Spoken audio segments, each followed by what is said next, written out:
सभी भारतीयों के लिए एक बहुत अच्छी खबर निकलकर सामने आ रही है।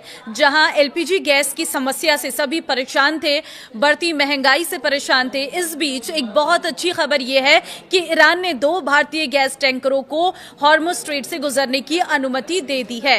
नमस्कार, मैं हूं आपके साथ ममता तिवारी और आप देख रहे हैं न्यूज 18 का डिजिटल प्लेटफॉर्म।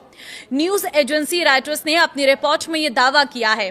रिपोर्ट में सूत्रों के हवाले से बताया गया है कि 2 भारतीय एलपीजी टैंकर जल्द ही हॉर्मुज स्ट्रेट के रास्ते भारत की ओर रवाना होंगे और इससे घरेलू गैस आपूर्ति पर पड़ रहे दबाव को कम करने में मदद मिलने की उम्मीद है। रिपोर्ट में यह भी बताया गया है कि एक कच्चे तेल का टैंकर भी 1 मार्च के आसपास हॉर्मुज स्ट्रेट पार कर चुका है और सऊदी अरब का तेल लेकर शनिवार तक भारत आ सकता है। इससे पहले गुरुवार शाम को ही भारत में ईरान के राजदूत मोहम्मद फतहाली ने कहा था कि ईरान हॉर्मुज स्ट्रेट में भारत को सुरक्षित रास्ता देगा। उन्होंने कहा कि भारत और ईरान के बीच लंबे समय से दोस्ताना रिश्ते और आपसी भरोसा रहा है। इसी आपसी रिश्ते और भरोसे की वजह से ही भारत के लिए यह रास्ता खोल दिया गया है और पूरी सुरक्षित तरीके से भारत के 2 जहाज वहां से रवाना हो चुके हैं। हॉर्मुज स्ट्रेट विश्व के सबसे महत्वपूर्ण समुद्री मार्गों में से एक है, जिससे होकर वैश्विक तेल और गैस शिपमेंट का एक महत्वपूर्ण हिस्सा गुजरता है। इस मार्ग में किसी भी रुकावट का असर ऊर्जा बाजारों और अंतर्राष्ट्रीय व्यापार पर पड़ रहा है, जिसमें भारत भी शामिल है, जो इस क्षेत्र से अपने कच्चे तेल का एक बड़ा हिस्सा आयात करता है।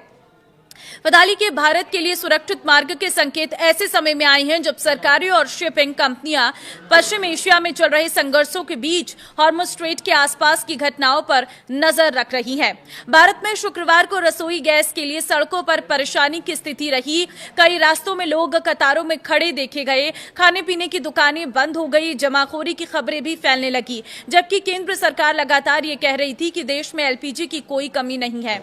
केंद्र सरकार ने शुक्रवार को कहा कि घरों तक एलपीजी की बिना किसी रुकावट की सप्लाई सुनिश्चित कर दी गई है और सिलेंडर के लिए घबराने में बुकिंग करने की कोई जरूरत नहीं है। पेट्रोलियम और प्राकृतिक गैस मंत्रालय की संयुक्त सचिव सुजाता शर्मा ने बताया कि 5 मार्च से अब तक एलपीजी का घरेलू उत्पादन 30% तक बढ़ चुका है। शर्मा ने आगे कहा है कि घबराहट में बुकिंग करने की कोई जरूरत नहीं है और किसी भी एलपीजी डीलर के पास स्टॉक खत्म नहीं हुआ है। उन्होंने ये भी बताया कि युद्ध से पहले के समय में जहां औसतन 55.7 लाख एलपीजी बुकिंग होती थी, वहीं अब ये संख्या बढ़कर 75.7 लाख तक पहुंच गई है, जो ये दिखाता है कि लोग घबराहट में बुकिंग कर रही हैं। इसके बावजूद बिहार के कई जिलों में एलपीजी वितरण केंद्रों के बाहर लंबी लंबी कतारें देखने को मिली, जबकि जिला प्रशासन लगातार ये दावा कर रहा था कि घरेलू गैस सिलेंडरों की कोई कमी नहीं है।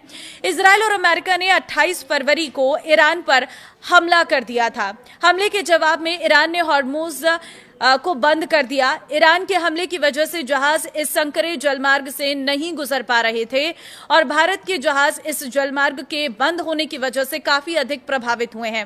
कई मीडिया रिपोर्ट्स में दावा किया गया है कि ईरान ने नए सुप्रीम लीडर मुस्तफा खामेनेई गंभीर रूप से घायल हैं और कोमा में हैं। ब्रिटिश मीडिया द सन की रिपोर्ट के मुताबिक 28 फरवरी को अमेरिका इजरायल के हमले में घायल होने के बाद उन्हें तेहरान के सीना यूनिवर्सिटी अस्पताल में भर्ती कराया गया। बताया जा रहा है कि उनकी हालत बेहद गंभीर है।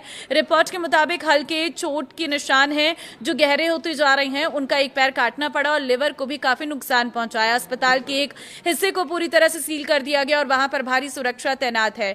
मुस्तफा खामेनेई को उनके पिता और ईरान के पूर्व supreme leader Ayatollah Ali Khamenei की मौत के बाद 9 मार्च को देश का नया सुप्रीम लीडर बनाया गया था। अली खामेनेई की 28 फरवरी को मौत हुई थी। फिलहाल लगातार बदलते घटनाक्रम के बीच भारत के लोगों के लिए अच्छी खबर है कि भारत के 2 जहाज जो हैं वो स्ट्रेट ऑफ हॉर्मुज से निकल चुके हैं और जल्द ही भारत पहुंचेंगे, जिसके बाद जो गैस की किल्लत की खबरें आ रही थी उस पर पूरी तरह से लगाम लगेगा और किसी भी घबराहट में, किसी भी जल्दबाजी में एलपीजी सिलेंडर बुक करने की जरूरत नहीं है। लंबी लाइनों में लगने की जरूरत नहीं है। आपको आसानी से एलपीजी के सिलेंडर मिलेंगे।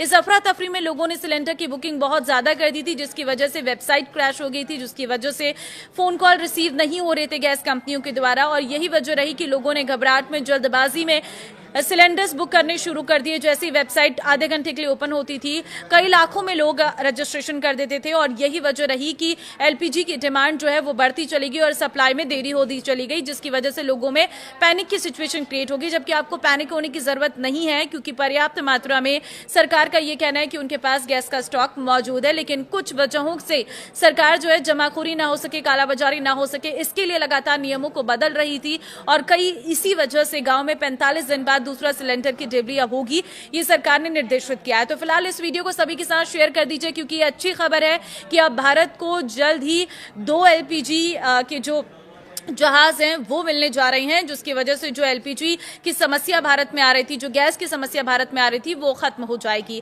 तो ये अच्छी खबर है। बस इंतजार है कि ये जंग जल्द से जल्द खत्म हो, जो बाकी की परेशानियां हैं, जो महंगाई बढ़ रही है, उस पर भी कहीं ना कहीं इससे कमी हो सके।